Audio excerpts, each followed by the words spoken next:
इसिम बर' गामियाव माने किसुमान जायगायाव ओरैबायदि जायगा दं माने जेयाव माने लामा गैया मिथिबाय दिनैसिम किसुमान जायगायाव स्कुल मोनसे गैया दिनै बेरानि स्कुल दं 3-4 किल'मिटार गोजानाव थांनानै बर' स्कुल दं बेफोरबायदि किसुमान बिभिन्न धरननि लकेल समस्याखौ लानानै जों दिनै बे संगठनखौ दादो आरो मेनलि जि बे संगठनखौ दानाय जादों जोङो माने बर' कसारि अट'नमास काउन्सिलाव बे इन्टारिम बडिया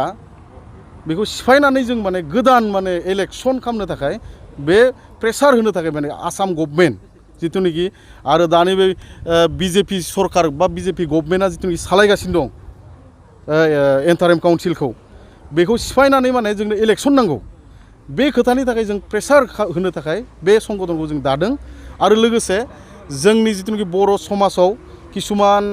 बिभिन्न धरननि समस्या दं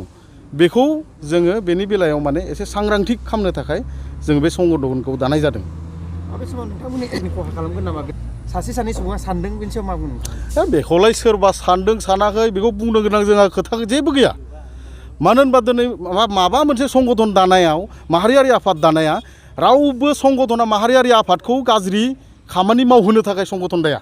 बा हारिनि जाथिनि गाज्रि खामानि मावनो थाखाय संगठन जोनोम जायाखै दिनै जोंनाव संगठन गैयामोन नामा एनडिएफबि आफाद बिएलटि आफाद बिसोरोथ' अस्त्र हमना संगठन खालामदों जोंथ' बिना अस्त्र गणतान्त्रिक जोङो माने संगठन दादों हा बेयावथ' बुंनो गोनां राव थानाङा आंनि हिसाबावबा मानोना जों रावनिबो खहा खालामा आरो जों जाथिनिनो खामानि मावगोन जों जाथिखौ मोजां लामायाव दैदेननोसो खामानि मावगोन जों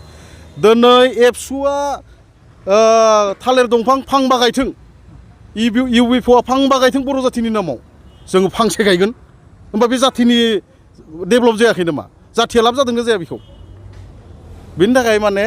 जोङो रावनिबो माने रावखौबो जों दुसिया बा रावनि जिखुनु संगठनखौ जों दुसिया रावखौबो जों गाज्रि बुङा सोरबा संगठनखौबो जों गाज्रि बुङा आरो जोंखौ बुंनाङा जोंबो हारिनि थाखाय ओंखारबोदों हारिखौ दैदेनलांनो थाखाय ओंखारबोदों जितुनिखि जातीय समस्या जोंनि बर' जातिनि समस्या दं बेखौ लानानै जोङो खोथा बुंगोन राव बुंगोन सरकारखौ नारसिननो जों ओंखारबोदों मानोना दिनै किसुमान संगठनाव नाम बुङां किसुमान संगठन दं दिनै खुगा गैयाल'सै स्रि स्रि दा बे बेलायाव जों ओंखारबोदों मिथिबाय बेनो आरो दिनै जोङो सिलाफोथार दख'रा दानाय बेलायाव सिलाफोथार रायजो राजानिफ्राय जों सहायखौ मोन्दों फैदों बिथांमोना दिनैहाय फुल फ्लेजेड हिसाबै जोङो कमिटिखौ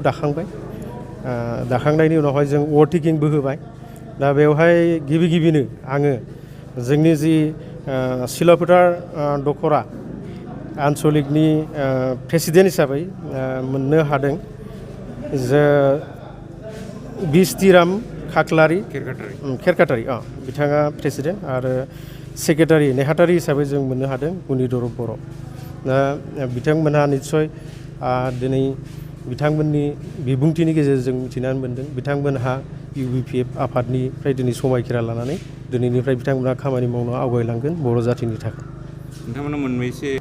दा बुंनो थाङोब्ला आन्सलिक दानायाथ' जोंनिया दा जायै दासिम जोङो 7टा आन्सलिक दादों खारन गगामुगा मोनसे समस्ति हिसाबै दंमोन थेवबो जों गगामुखौ 2 दानाय जादों आरो जुगामि नोगोर हिसाबै सिलाफोथार आरोनिफ्राय टेकजुरि 2 जाहैबाय दा बेनिफ्राय मिडिल जनाय बेनिफ्राय सोनाब सानजारि बेखिनिखौ जों दाबाय मात्र सानजा सानजारि दं आरो बे साननैसोनि गेजेराव निस्सय जों दानो हागोनखौ आसा खालामदों आरो दिनै सिलाफोथार दानाय बेलायाव जोङो